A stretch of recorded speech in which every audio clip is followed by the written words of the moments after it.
Hello, everybody, and welcome to the Tavern. How's everybody doing tonight? America. Cheers. America. Cheers to a great open. Yes, Ooh. yes, it was. I love Here's that to- alert. Congratulations. to Congratulations Wyndham to Clark Wyndham. and He still hasn't won the right championship, though. No, he The needs right to win the Wyndham Championship. He needs to win the Wyndham Championship. Let's just call it what it is.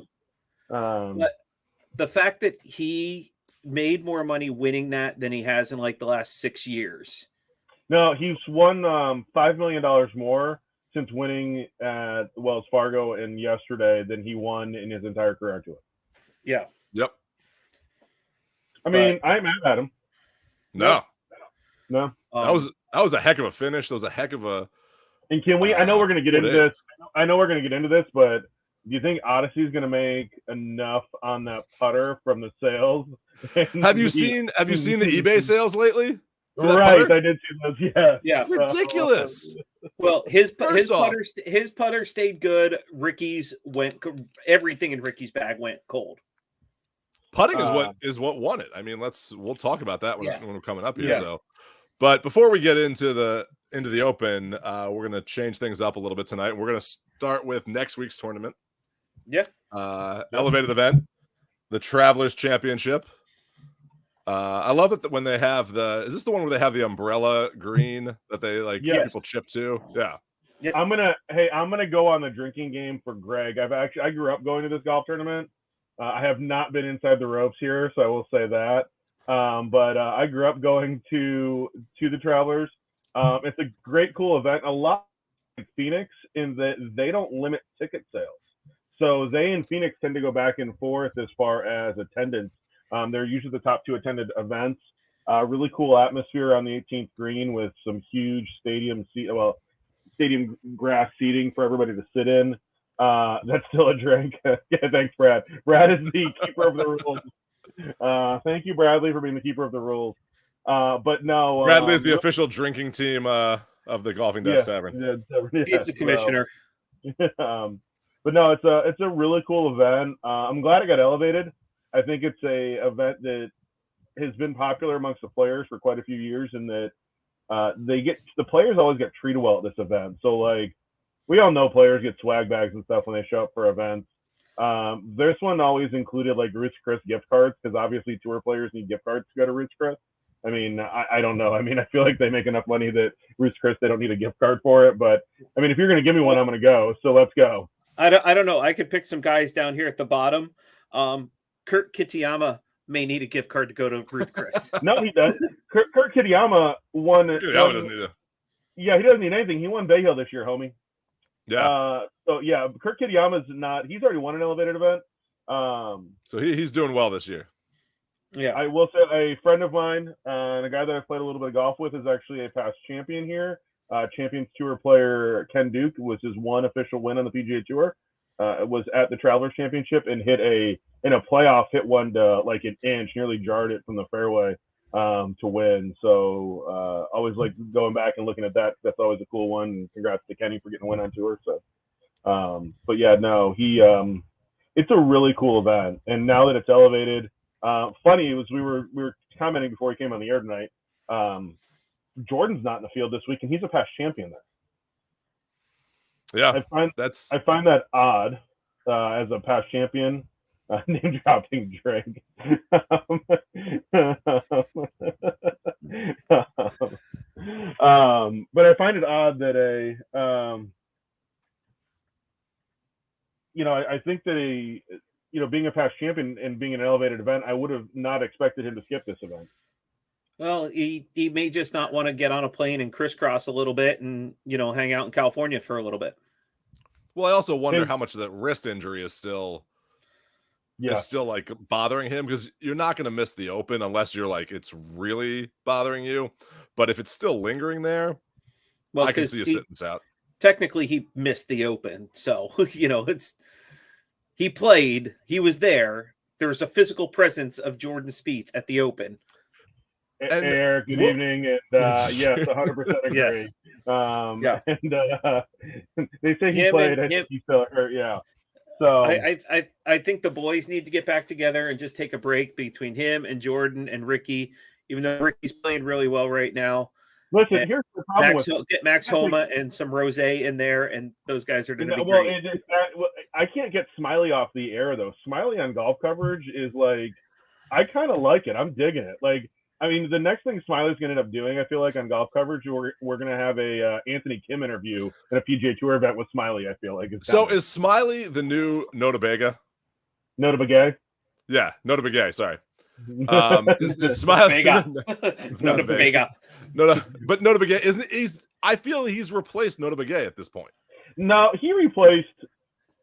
I don't want to sound age inappropriate or age non-conscious, but the guys that NBC got rid of on their golf coverage. I mean, that's true. Smiley replaced those guys. They went to a younger crowd. I don't. The Peter Costas of the world, and I liked Peter Costas. I don't know why they got rid of him, but I do like Smiley, and I enjoy his commentary. And I feel like is he the new Bones then? Being Bones is back on a bag. I feel like yes. But here's the thing: when Bones isn't on the bag, like if this week they've put him on the air again, and he's been on, and so he still has his broadcasting. So. Which I do like Bones' perspective of I like when they switch it up a bit. I will say, I was going to say the exact Eric. I was just going to say the exact same thing. He's on the CW now. Yeah, but I mean, he could be back soon. So right, we could get our Faraday back. So yeah, it's but here's the thing: I don't know how you have Faraday and you still have such a boring broadcast. Yeah. Hey, but if you ask, if you go online and ask the Live people and the proponents of Live, they will tell you it's the best broadcast in the world, and that the U.S. Open broadcast was painful. We'll get into that later today. Yeah. So. Yeah. All right. Well, hey, but it wasn't Joe Buck doing the U.S. Open. Thank God. That was we got the Fox years of the U.S. Open. As Robin Williams, they are going to the green. He is lining up his putt. All right, Dave. It's that time. We need to make some picks here. So,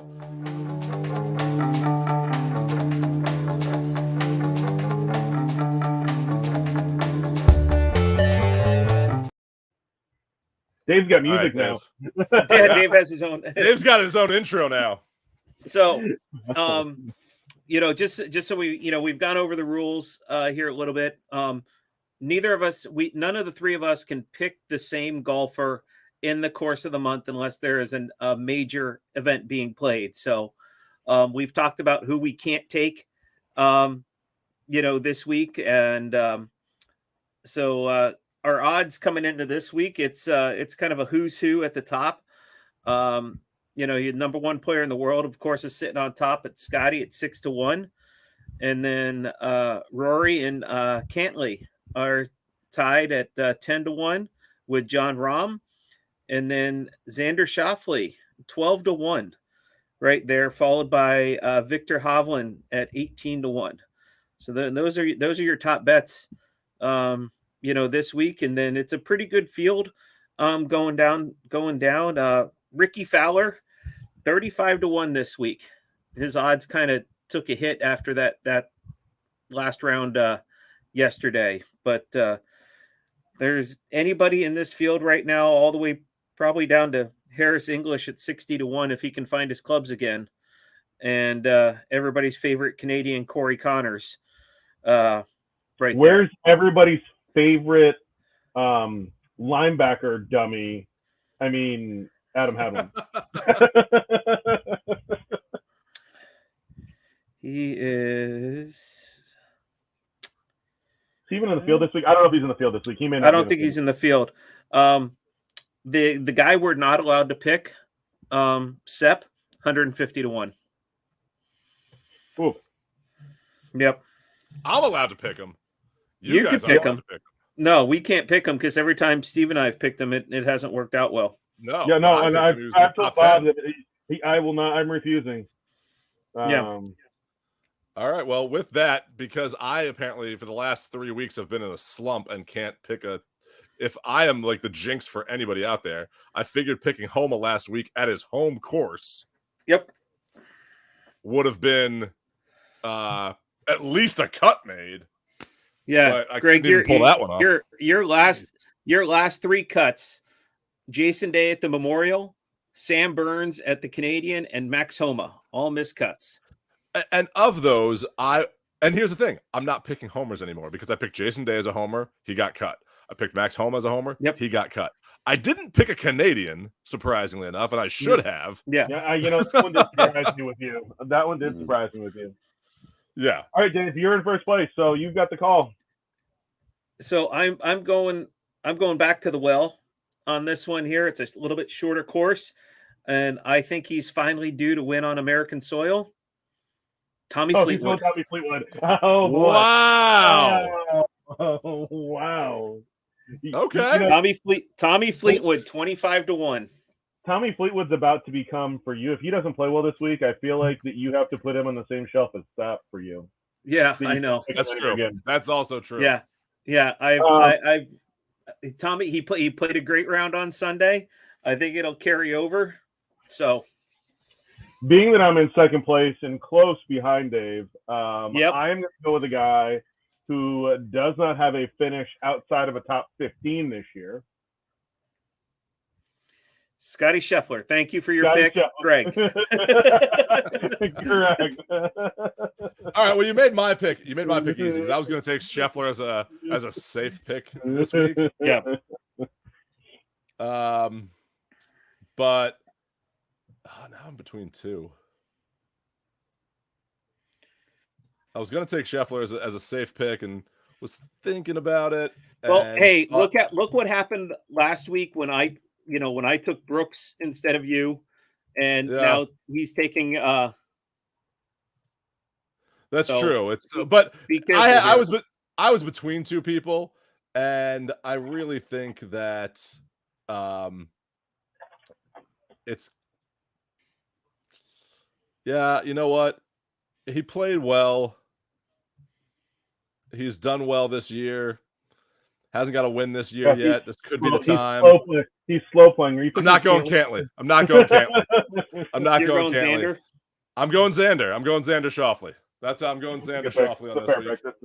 I think this could be a good course. I was actually typing John Rahm, but No, I see. Here's the thing. I don't think Rahm's been playing all that well lately, and I don't think this is the place for him to turn it around. I think Xander played well, but there's only 2 par 5s on this golf course, so I don't think that length becomes an issue on this golf course as it does on other golf courses. Yeah. So I don't think that the length thing is a big deal here. It's more of, there's, although you say that, Bubba's won here, what, 2 or 3 times? Yeah. So, I mean, I'd like to see Ricky come back and just have a phenomenal week and get a win. No. Yeah.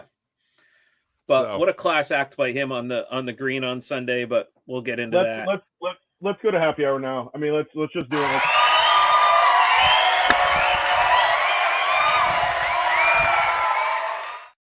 New graphics this week. New graphics. All right, so where do we begin?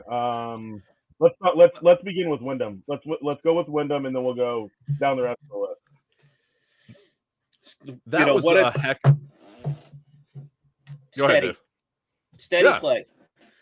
Steady play. The moment didn't get too big for him, even when he hit that bad shot on 17. It didn't get too big and calm the nerves. And that was probably the most nerve-wracking 3-foot putt anybody's ever had to make in their life. So here's what I thought. It was the greatest lag putt I've ever seen anybody hit. Here's what I thought. Leaving Saturday, going into Sunday. No, not that one. All right. Things that make you go, So here's the thing. Leaving Saturday, going into Sunday, Ricky and him were tied, and both of their comments kind of predicted what was going to happen. Ricky was like, I'm not afraid of losing. and was kind of being a little too humble, where Wyndham came out and said, basically, I'm going to be a dick and I'm going to win this thing and be confident. Like, Yeah. and Well, he had that Kobe, the 3-putt on Jordan. 18, the 3-putt on 18, I think. Well, that's the Ricky. thing. It did. Yeah, but that's what I'm saying is, but you needed to come back from that and say, like Jordan in the Last Dance. I took that personally when I missed that putt, and I'm going to go out and win tomorrow. I would have liked Ricky to have that confidence, but here's the thing: Ricky's also not that guy. Ricky is the nicest guy, and he confirmed that this week on tour. He played. He was playing with such confidence all week, and you're right. That putt rattled him, and I don't think I think this is a good learning for him, and I do think he is now that he is a step away from a major. And I want to see him just win. Like, remember what it's like to win again. Yeah, because I think that itself will winning cures everything. We all know that. That's been the old adage. It's done it time and time again. Cured Tiger, it cured Kobe. Like, all the things that players have gone through, winning cures everything. Ricky, this would have been, first off, the PGA Tour headquarters was begging for Ricky to win this week. Oh, yeah. Coming off of, and if the deal didn't get done with the PIF, coming off of Brooks winning the PGA, the tour headquarters was on cloud 9 with Ricky at the top of the leaderboard for 3 days. So, and breaking the record. Like, right. Yeah. Shoot 62. Now Johnny Miller can't say anything anymore. It's great. That's the best part of it, 62. Him and Xander both, but I think we all owe them a beer for that. Just so we don't have to listen to Johnny Miller talk about his 63 anymore.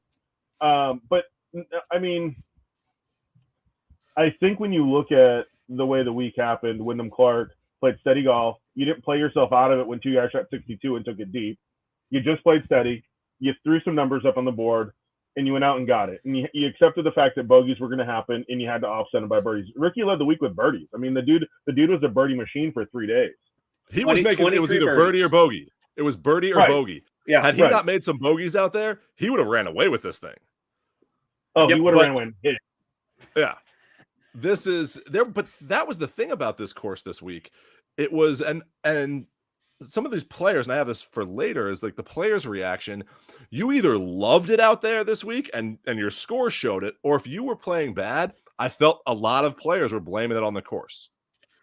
I felt everything I saw on social media was like, oh, I don't like this, or oh, I don't like that. Or it was, I absolutely like this. I like what the USGA did here. And what, did they not split. Did they not like the monkeys behind 14? In the Playboy Mansion? I mean, no, I mean, that was under construction. The golf course was the golf course. You had to play the golf course. Did I like the fact that there were certain holes that every ball collected in the same exact location, no matter what you hit off the tee? That was a little suspect. Kind of Kapalua-esque. Right. Like, I felt like we were in a Kapalua where everything just got down there. Yep. The other problem that it's like how short or how long do I need to hit this on day 4 not to get into a divot? Yeah. The golf course itself, the USGA is going back there in 2032 for the Women's Open. I think it will be a better test of golf for the Women's Open. I honestly do. Although it was one of the lowest. It was the lowest scoring U.S. Open ever. And there were some reports, Eric, and Eric put this up, and he's right. The USGA stuck to their plan. I do think on Thursday and Friday they set the golf course up a little easier, because when you have that many players and you have to get through play and you don't want to extend it in the next day, I feel like on Thursday and Friday the golf course was set up a little bit more for scoring, because if they had set their golf course on edge, it becomes a 6-hour round for tour players because they don't know what to do. Yeah. Well, the other thing that I felt, considering was, it's an 8-foot walk between green and tee. Like, the other thing that I felt though was I felt in the morning you had those really low scores. If you had an earlier tee time, later in the day, I felt the scores weren't as competitive. I honestly feel like if you were late early Thursday, Friday, you actually had the best of the weather. Yeah, that's true. Because Friday afternoon, the marine layer had burned off, and you were starting to get the sun in there, and you were starting to see the golf course firm up. That marine layer kept moisture in the golf course. So I think if you were late early, you had the best of the weather from a scoring standpoint. But those 262s were shot early on Thursday. Yeah. But I think that the course was a like risk reward, make you think type of course, because on the par fives, they were talking yesterday, the ones who laid up were having a tougher time than the ones who were going for it, which is usually not the case. I just want to know. I just want to know. Did that include Xander on the first hole in the bunker 3 times? Does that include that? No, not on that one. But I'm talking about the par fives. And then the par threes, like the shorter of the par threes. We talked about how long these par threes were. The shorter one was the hardest one because of the green. Yeah. Again, you're playing 80 yards on day 3. Yes, please let me sit there all day long and see what these guys do with that. I mean, we can debate this at some point, and I'm sure we can throw it around at some point. 15 was amazing. The best par threes in golf, the longest one is 154 yards. Yeah. Oh, and that one we have our picture in front of from April this year. Yeah. But drink. But when you look, right. When you look at the best par threes in golf, I'll throw 15 at LACC because it was such a cool hole. I don't know that it falls in the category of 12 at Augusta or 17 at Sawgrass or even 6 at Pebble, but it was a cool hole. It was a fun hole. I liked it better than, what was it, 11 that was playing 297. Oh, yeah. No. And Kenny Harms, I didn't feel caddies for Kevin Noss are the same thing. Yeah. 11 would have played awesome at 195. If 100%. you put 11 at 195, it would have been an awesome hole. But also, they weren't even showing, like, they weren't showing that a lot. They were always showing you 15 because that's where people were. What? 15. He said 15. 15, yeah, 15. That's where people were 3-putting. That's where if you were in the wrong position on that green, Brooks 4-putted. Exactly. This week. That was crazy, and it's a short one. They put it could play as long as 160 and all the way to 85. That was a crazy setup, and that's what I like about that par 3 is you don't need to make it 290-yard par 3. Just make it a challenging par 3 that makes you think and take a smart shot. And that's what it was. On Friday, they had 2 par 3s that played longer than a par 4. Yeah. Like, why? That's not testing anybody. It's really not. No. Like, that's just testing, can you hit a fairway wood or a long iron? That's all it is. Yeah. And here's the thing the other thing that I liked about the setup. The dogleg right, where you can play it 3 different ways. That they were all going for. They were going for it with like 3 woods and stuff and hitting that bunker. And if you hit it there and you hit it in the rough, you were dead. Like DOA, like you're screaming for or everybody. You laid up left and tried to chip it up. That's the thing I loved about these greens, though. I loved the bunkers and the tall grass around protecting the green from most places. And on the par 5s that you could go for, there was maybe an opening of the fairway that went right up there, and you had to hit that spot. Wyndham said the best shot he hit was on 14 all week, was on Sunday. The 3-wood he hit from, was it 276 yards or something, and knocked it on the green on Sunday and gave himself an eagle putt and made birdie. He said that won him the golf tournament. But, I think that the thing that got a lot of people that a lot of people that watch U.S. Opens weren't used to is look at the 18th fairway. It was 58 yards wide. I mean, wait for the comment, Dave. Dave could have hit that fairway, not Mr. I'm like, wait, we know where this is going. But no, I mean, like, sorry, Dave, it was too easy. But no, I think that was what confused everybody and said it wasn't a good U.S. Open test, was that they'd set this golf course up, they'd set it up for scoring. And I don't mind, again, we had this conversation last week, I don't mind 8 or 10 under winning. I don't. Was it exciting? Yes, it was very exciting. Did we have a great leaderboard? Yes. We had the names on that leaderboard. Scheffler, Rory, Ricky. Like, you had the names you wanted to see on that leaderboard. And here's the thing. But the Sunday played like a U.S. Open where even par won the tournament on Sunday. Yeah, but that's how it should end that way. I Yeah. like the grass around the bunkers was insanely long. That's that's exactly what I'm talking about. That was cool. Like, it was a cool. Again, if you missed, you were penalized, and I have no problem. And here's the thing: how many people did we see that got in that tall grass that went right under the ball, and it didn't go anywhere? Harris English did it on Saturday at the end of the Harris, Rory did it. Like, there were so many people that did that at multiple times on different holes. But here's what this came down to this week, and this is what this exposes what makes the pros from the PGA Tour, like the greats, to the Korn Ferry Tour, is putting. It's not about it didn't matter how far you hit it. It didn't matter how you hit your other clubs. This came down to putting. And the ones who were missing putts, lipping putts out, I mean, there were some putts where I was like, damn, they're reading it way off. Yeah. Or hitting it too far. But it came down to putting. And not Harris English, Wyndham was putting lights out. Yeah. Ricky was putting lights out until about Sunday. about the third hole on Sunday. No, Ricky lost it on 18 on Saturday. Yeah. Correct. Oh, yeah, that's true. He did. That one did. He got it back on one He got it back on one, but Rory lost himself the Open when he got that free drop out of the plug ball. Chip had a bat, looked like a good chip, didn't make a good chip, and then two putted for bogey. Yeah. That bogey right there cost Rory the U.S. Open. Correct. But there was even times it gave Wyndham some cushion. Well, that's the thing. There were times on Sunday on the back nine where you were like, oh, Scotty's lost it by missing that putt, and Ricky lost it. And then all of a sudden, Wyndham wasn't gaining ground, and they kind of got right back into it, which made it exciting as it was. But like you said, Dave, Wyndham just stayed steady. He played his game. He made his putts. He's making Odyssey a lot of money now. Him and Ricky are making Odyssey a lot of money after this week with those here's exact same putters. Here's literally exact same putters. Did you hear the story?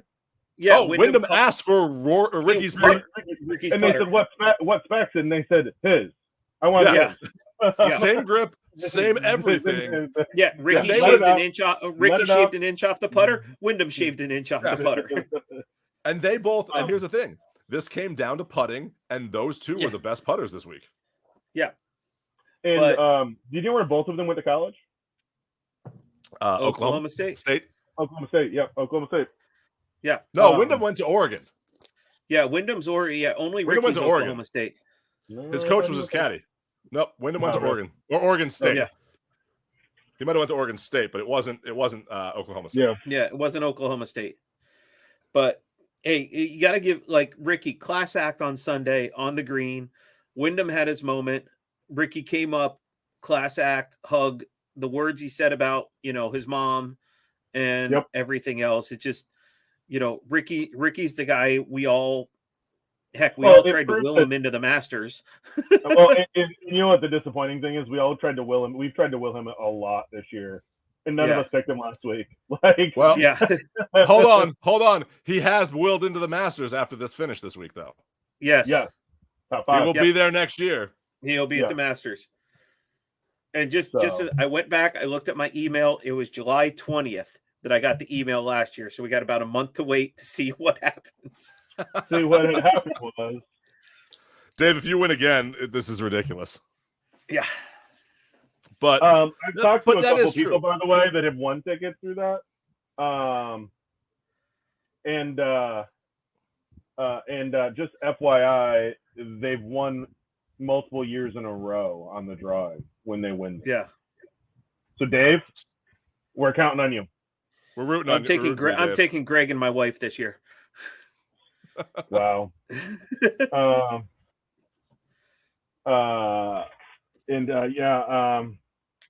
went to Oklahoma State and transferred to Oregon.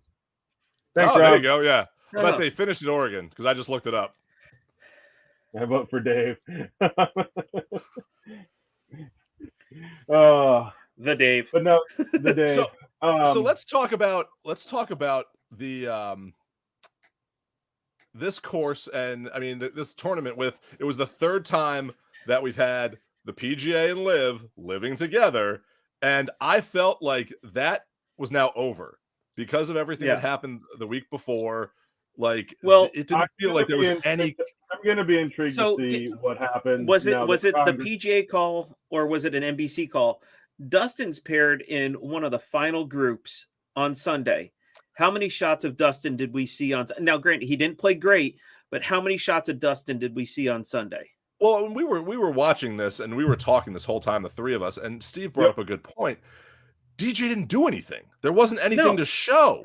So it's not like, I don't think they left it out on purpose, because they were showing Cam Smith, they were showing other Live players, but it was just DJ was in a better position.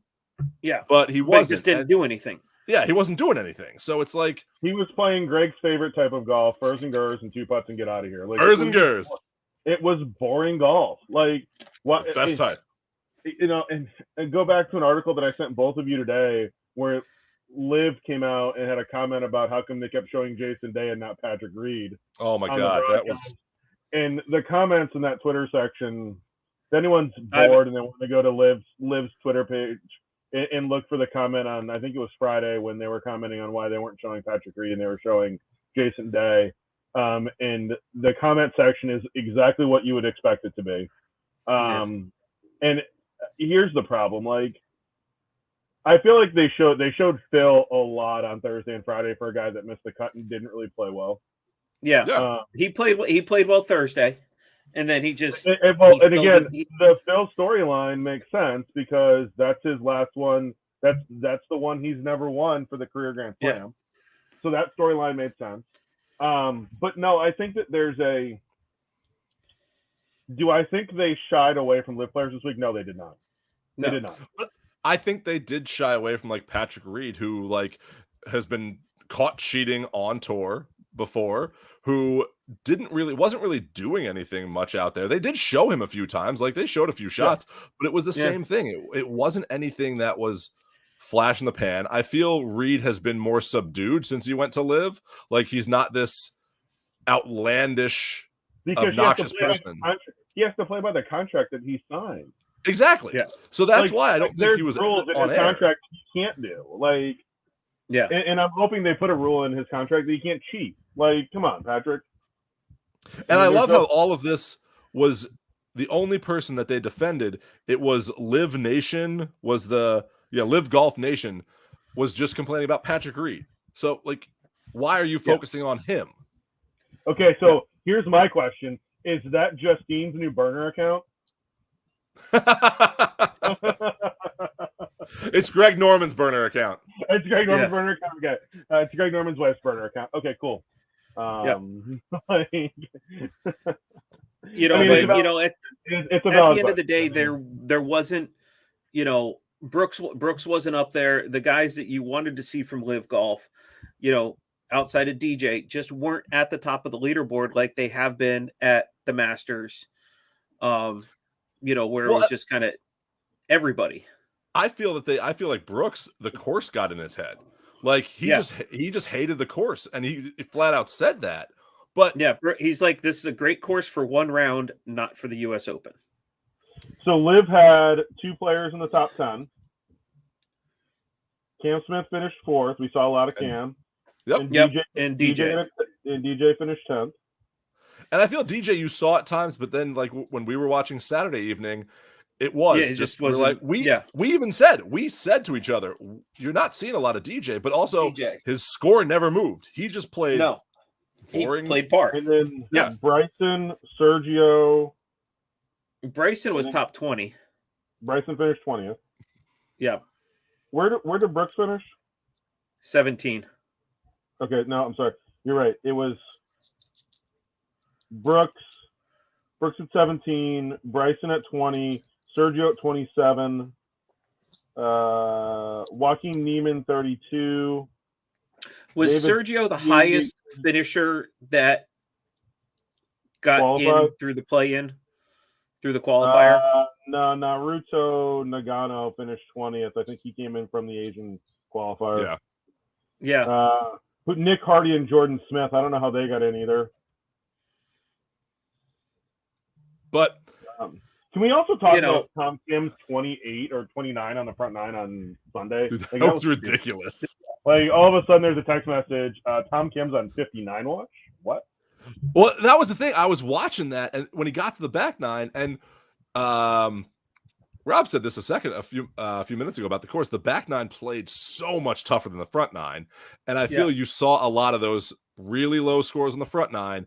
They got to the back nine, and by like the 13th, 14th hole, it was. But I'm saying 15 was definitely, but like by 13 and 14, you really start to see those bogeys, the bogey train, derailed you real quick.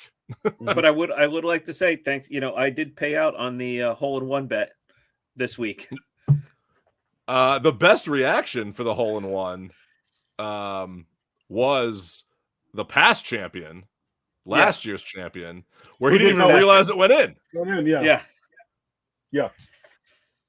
I would have liked to have a bet on more than one hole-in-one, but hey, I'll take what I can get. Yeah. It was a fun US Open. And I've been saying I like the like 2-3 over US Opens that are tough, and you're seeing them do this. But I felt that was this way with half the field, and the other half of the field just played very smart, was putting, and did well. And that's what made it exciting when it was up at 10 over or 10 under. Or you were Justin Thomas, who shot 81 on Friday. Yeah. Now, it was. Does the USGA make adjustments going into Pinehurst next year? No, Pinehurst speaks for itself. I think the greens at Pinehurst are the equalizer there. The idea of greens visited versus greens hit in regulation and what happens there. The greens at Pinehurst are always the great equalizer on that golf course, and that golf course is what it is. And I don't think you have to do much to it. No, and they've been there before. They know that course. Yeah. That's like home field advantage for the USGA on that course. Like that course is. That's where their second headquarters is, so they can do what they want. Well, it's not their headquarters; it's their second home now. Their headquarters is still in New Jersey. Their second home's there. They can get away and do some things that they want to do. I don't think that they have to. And again, it's a golf course where you're not going to have the 5-inch rough. You're going to have the long wispy rough. You're going to have the sand bunkers. You're going to have, after the Court Crenshaw redesign, number 2 it's an amazing layout that it's penal in so many areas that if you're just off, you will be penalized. I mean, I will say that is such a fun course to play. Like all of them there. I mean, to be honest, I kind of want to see a US Open on number 3 because it's so freaking short. It would just be like a pitch and putt course for him. I would rather see it on at Tobacco than number 4. Oh no. Tobacco's ridiculous. And where are you going to stand to watch it at Tobacco? Let's be honest. Like they can't put any grandstands at Tobacco because it's all like hills and sand. Like it's stupid. Yeah. You're not going to be like Tobacco. We talked about this today. You sent a video and I said, God, Tobacco is such an amazing golf course, but you're not going to play an Open there. But number 4, I love number 4. See, I did. And it's 4 rivals number 2. 2 is still the classic, but 4 is. There were parts of 4 that were boring to me. I'll be honest. There's parts of 2 that are boring. Here's my problem. I'm not a Gil Hanse fan. That's true. His redesign isn't the redesign isn't it's to me. Okay, no. That's where I feel about it. But I feel both redesigns on 2 and 4, and really they're doing it for all of Pinehurst. They're taking it back to Donald Ross's original designs. Like this is what it originally looked like. They let stuff grow in over time, and now they're going back to it. But all the courses, I mean, to be honest, I will plug Pinehurst forever because I love those courses. Hey, listen, we can all crash at Eric's place. I'll plug Pinehurst whenever. Eric, I'll bring an air mattress with me if I have to, Eric. I'm good. But that next year is going to be a fun. Like it has had some of the great finishes at Pinehurst. It has had I love when they did the back-to-back of the men's Open and the women's Open back-to-back on the same course. Like that was a fun test, and I wish they would do that again. Like it's it's going to be fun next year. We'll see what happens. But I think with that, it's time to do our giveaway. Ooh. Giveaway. You think? Giveaway. I like giveaway. I think. So thank you, everyone, for entering our giveaway this week. What you will win is a round of golf with Dave. That's what we're giving away. We're not paying for anything. You actually have to pay for Dave. So sorry, it's not that great of a giveaway, but no, you know what we're giving away. Yeah. We've had some great stuff. We have great partners with Desert Fox, Squares, Dormy, Groove It, Brush, Wedge FX, and Towel Tag. Thank you. I was like, I'm missing one right there. Every time I'm putting stuff together. I think it's over your left shoulder too. Like, isn't it? No, I don't have one over my left shoulder right now. I have one, but that's over my shoulder is a master flag. So that little thing. That little thing. So, Dave's got one. You're gonna have a Swing Aid bottle. So it's a lot of stuff. This is great stuff we all use. This is not stuff that we're paid to say is great. It's just fun stuff that we love on the golf course that is great to have. And we're gonna set this up now. So if you entered, we pulled all of the names. Some people have more than one entry on here. I'm gonna set something up here, get it ready. And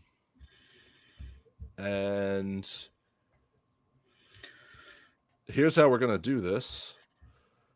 We're gonna have a fun little duck race. Everyone gets a duck. Everyone gets a duck here. You can see there's a million names on here. We have a total of over 140 some entries on here. That's including. Wait a minute. How come Bradley's like the third duck in? There's something rigged there.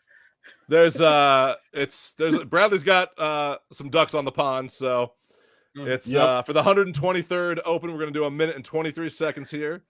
So without further ado, let's find out who wins our giveaway. And here we go. They are off, folks. Ooh. Odin Snipes. Bradley's on the bottom. Bradley taking the lead. Early lead. Early lead coming out. Addison. Stuke Eric is coming up in the middle of the pack and he's here. Bradley's falling back. Falling back. Oh. No. Brad's falling back. Brad's that horse that gets out in front early and is sets the pace and is loses. Yeah, and then falls back. I like how all the ducks are, Think Birdies is coming up on the outside. Yes. Is that the outside or the inside? Oh, the outside. Think birdies. It's the we got a Donald Trump duck coming in from the behind out here on the bottom. We got 34 seconds left. We got 30 seconds. Who's going to win? We got a ninja duck in the back here. Oh, the ninja duck, as I said, is making a... Yep. And trust me, folks, we're watching just as closely as you are because we don't know what the outcome of this is. This could be... This is live CG duck racing. Yes. This is officialduckracing.com. Ooh. Oh, here we go. Here's the run. Here's the run at the end. Who's going to make a run for it? Oh, there's a panda duck. Oh, we got a panda duck.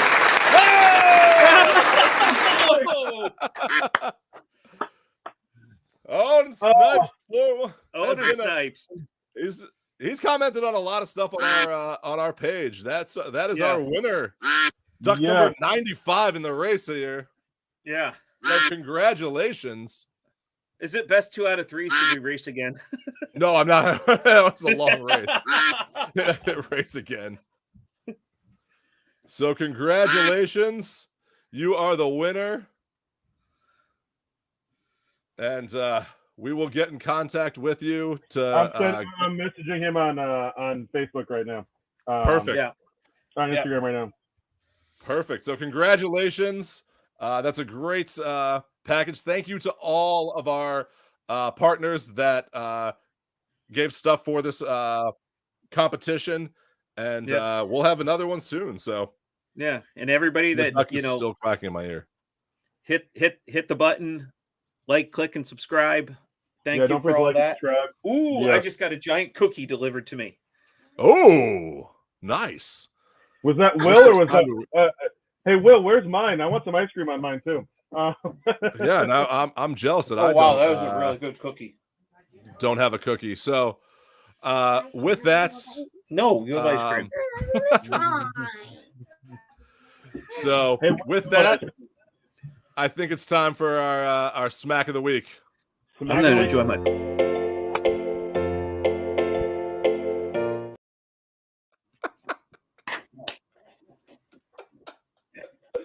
made a new video. I've been waiting all week to play that.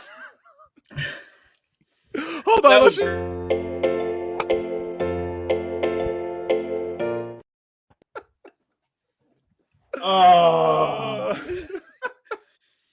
That's what happens when more than one person has creative control. Let's just go to Smack of the Week.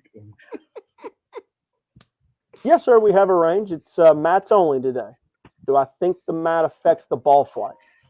For good players, yes, sir. For you, no, probably not. Yes, sir, we have a range, but it's mats only. Oh, you're looking out your window and your grass is green, so we should be good? That's because crabgrass grows at any temperature, sir. Have a good day. Mats only today. Oh, you wish you could take the mat with you on the golf course? Sir, I've seen you hit balls. I don't think it would really matter. Have a good day. Oh, you don't like hitting off the mats because it's not a realistic feel? That's because it's the closest thing to a well-struck golf shot you'll ever have. Have a good day, sir. The closest thing to a real golf shot you'll ever have. He's had some really good ones out there lately. Dude, if you're not following that on TikTok and Instagram, you are missing out because that page is hilarious. But yeah, no, yeah, Bradley, I'm gonna agree with you on this one. Bradley, we don't have too much time on our hands. No, it doesn't actually take me that long to do this, and that took me probably like 5 minutes to make, and I've been waiting to play it all week. I think Greg and I talked about it longer than yeah, it took me to make it. Oh, yeah. That. All right. Hey, Brad, those advertising dollars, we'll go back to that. Museum influence. Do I need to show it again? No. All right. No.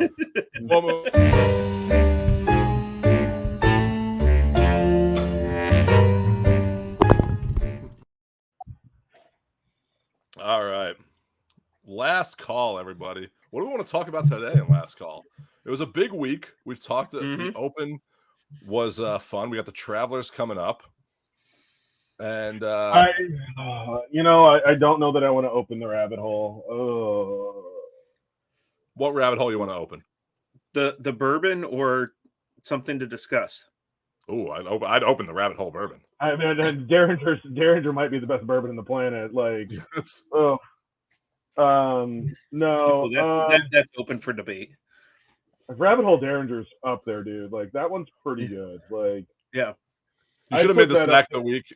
The guy that did you send me the video of the guy pouring Blanton's and the guy asking for Coke in the Blanton's? Yes, that was almost the snack of the week, just because of the look. That one definitely got an honorable mention. That one, and then it was going to be if you're planning a golf day and you have to bring somebody with you that won't break 100 and you win $5 million, why would you bring Dave?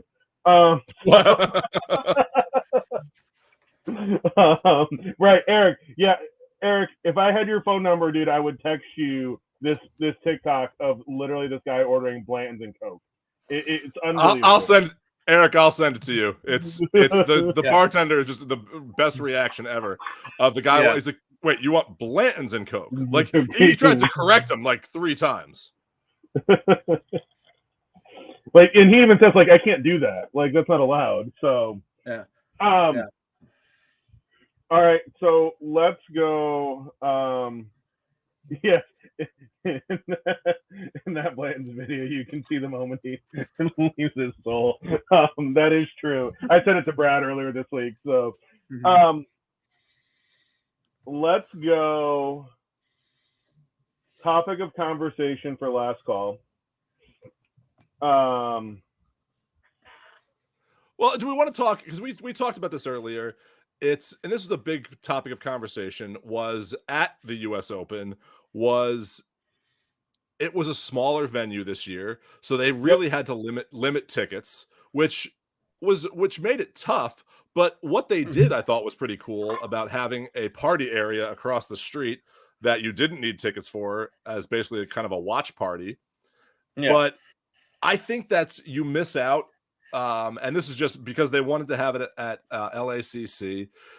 You can't have it. Kind of be like what we said at Tobacco. It'd be tough to have a lot of people at Tobacco, because you'd be standing either in the woods and trees or in a bunker. And if you're in the woods and trees, there's a chance you're going to get bit by a copperhead or moccasin. Exactly. Yeah. Like at that course, I'd be terrified to be in the trees on that golf course. But here's the thing. The USGA, bringing everybody up to 18 at the end. While it's a great idea, you have two guys trying to finish out their round with everybody running up to the green, and just the noise that is created. Let's talk about, like, I don't mind that so much. They do it at the British Open every year. Like, right. You see the rush at the British. But the British are a little bit more polite than the people in LA.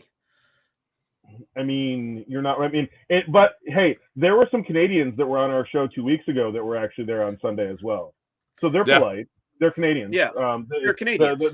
The Dormy brothers were there on Sunday, so it's just like you're watching Ricky trying to hit his shot, and you're waiting for everybody just to calm down. I mean, what was it? 6:40 tee times on Saturday, East Coast time. Yeah, like they pushed them all back on Sunday. Well, they had to in case there was a playoff, because that was the reason they moved up earlier on Sunday. But the idea that you're not finishing until 11 o'clock on Saturday night, I love it. I get that you want the prime time slot. And I'm not going to criticize the USGA for wanting prime time.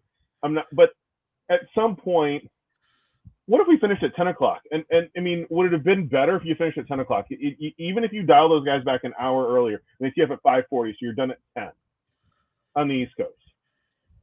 Like, that probably would have been better. And I mean, that's what it was on Sunday.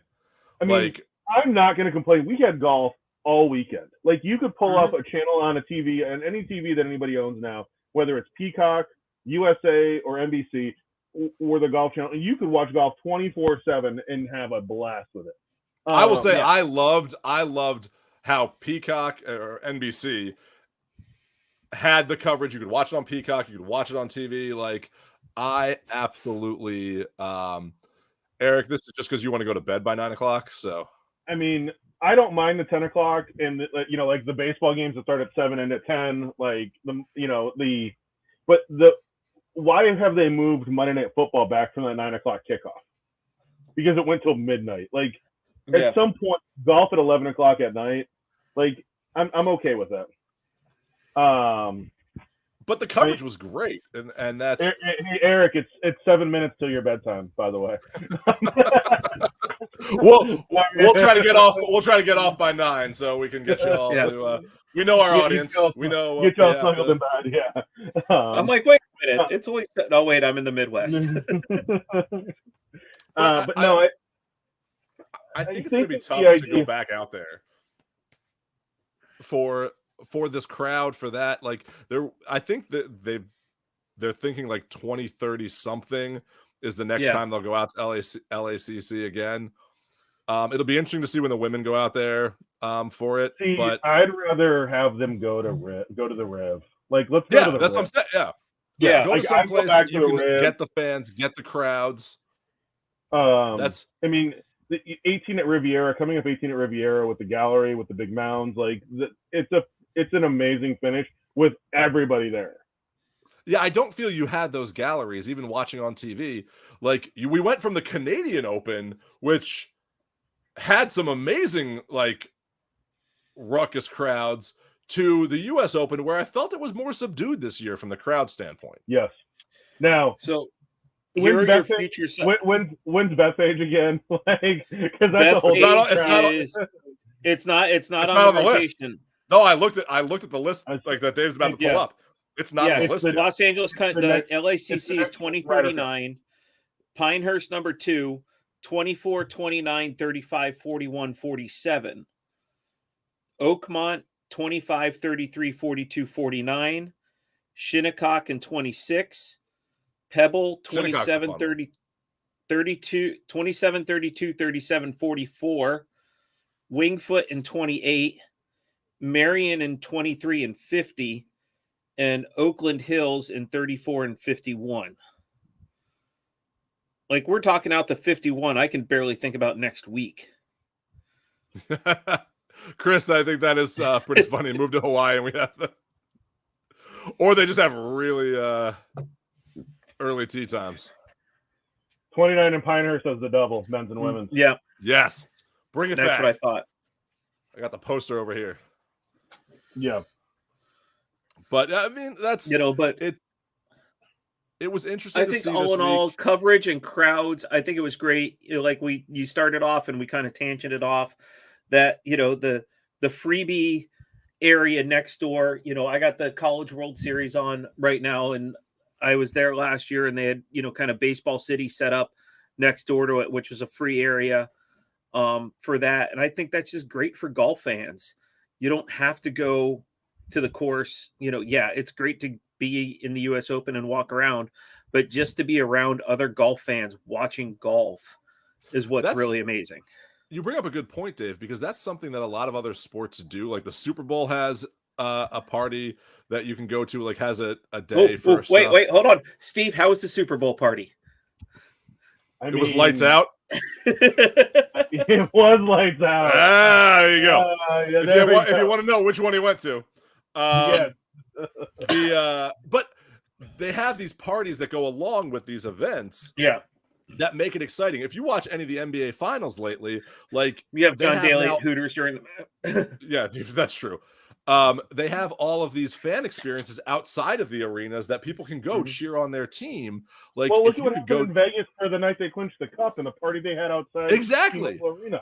Like that was awesome.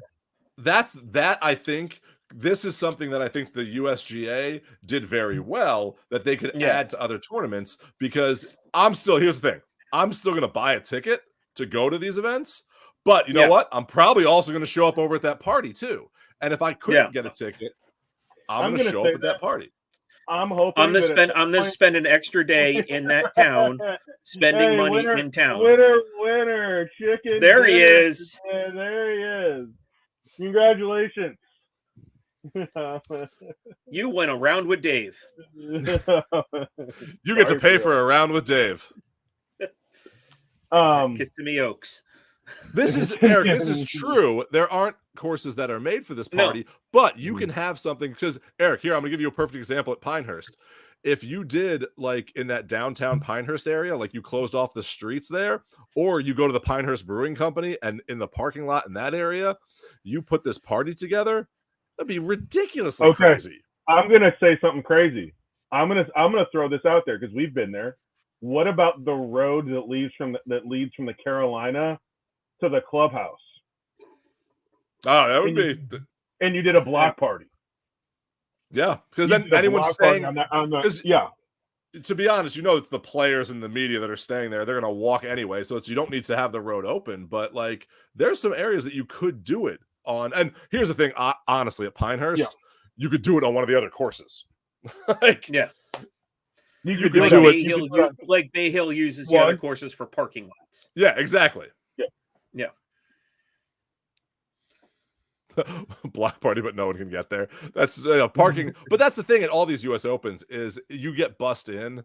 Like I remember when I went to Bethpage drink, they parked us at I think Jones Beach and drove us to Bethpage on a bus. Like we were parked far from the course, and they drove us in on a bus. Yeah, but you have that. Even Bay Hill, when you park on the challenge course at Bay Hill, that's only parking for a select few. The regular public parks at Universal and gets bussed into the Universal garages. Exactly, and that's didn't we park on challenge for Pro-Am? They let us park there. Pro-Am. Yeah, Pro-Am. We parked on the challenge. Thursday through Sunday, you're supposed to park at Bay Hill, unless you talk your way through the security guard, and then you go park on somebody's lawn and pay them $40, and you're good. Yeah. That is also true. They did take up a lot of space on there, but there are other spaces. But we could party in their parking lot too. Yeah, It also doesn't need to be directly next to the course. Like you can be somewhere at the drunk bus. Like, but that I think if you added that to some of these events, it would be insane. And I would only do it at the majors, really, like because let's be honest, if you did this at the Waste Management, the way they already kind of do this at the Waste Management, they like, do that at the Waste Management. Like there's those parties in the town that you have for that, but these major events you can have some fun stuff with. So, right. I mean, you're not going to put the party on the cricket course because where they play the croquet course because like I tried to walk across the croquet court and got yelled at Pinehurst one day. You don't do that there. I mean, the party itself anyway is on at Bay Hill or at Pinehurst is on the Cradle because that is the best 9 holes at Pinehurst. Let's just call it what it is. Eric, never walk on the never.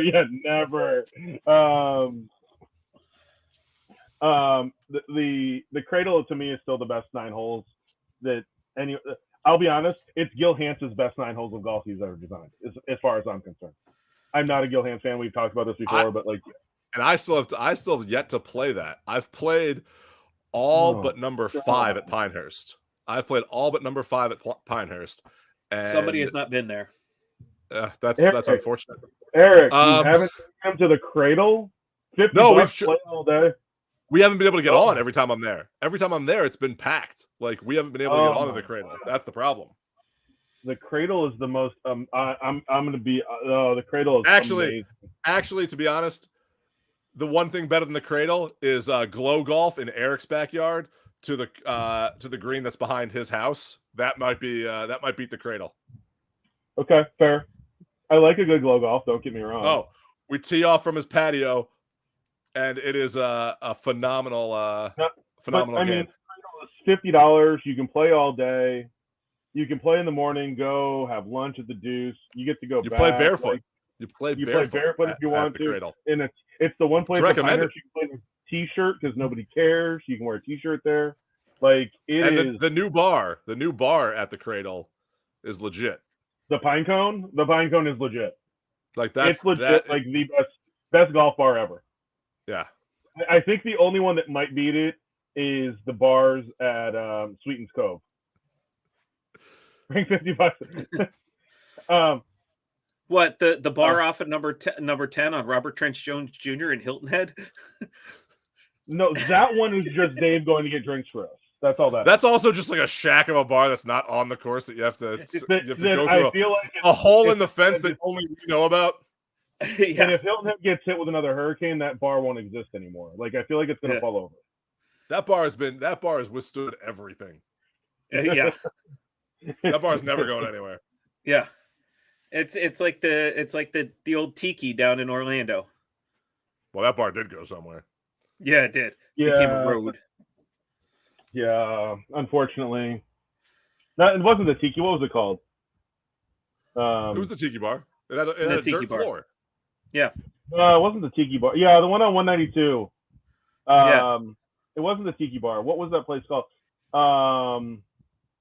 It had a name. And there's Tiki one bar. in Houston. No, there's one in Houston now because the guys that were the sportscasters in Houston built one outside because they used to go there during spring training when the Astros were here. Yeah. There were bras hanging on the ceiling, and it was an every cast member went there after they got fired. Yes. Yeah. Reached into the cooler and luck of the draw on the beer. Mason jars. Mm-hmm. What was the name of that bar? Thought it was the Tiki bar. Yeah. No, it was. Anyway, off topic. Moving on. All right. Well, with that, everybody, it was a great Open. It was it lived up to U.S. Open. I really think it did. I think it was a fun tournament. I think it divided the field in players that hated the course and didn't shoot well, and the players that played smart and attacked. So I think that Wyndham Clark, he's been like a top 10 machine this year, and props to him. All the family there. Yeah. In a year and a half, or just over a year, he's went from ranked 300 to ranked 13th. So he's just played his ass off. His best finish in a major was tied 75th coming into the U.S. Open. And I'm going to say cheers to the USGA. I think you did do a phenomenal job this week. Again, every course is going to present its own uniqueness. I mean, you can sit there and say Tiger ran away with it at Pebble Beach and they should have never gone back to Pebble Beach if you're going to criticize what happened at LACC. He's Tiger. Tiger runs away with everything. Like, That's true. So with that being said, gents, great show tonight. Great Cheers, show, everybody. To our winner. Congrats to our winner. Thanks to all of our guys that donated some stuff to us. Yeah, thanks for everyone to watching and commenting this week. And I hope that everybody has a great week. Enjoys the Travelers Championship. Anything crazy? Look for a last minute if we decide to go on and do a after party this week. Never know, that may happen too. So we'll keep you updated. To keep watching us on our social posts, and don't forget to hit that like and subscribe. Yes. Cheers, y'all. Cheers.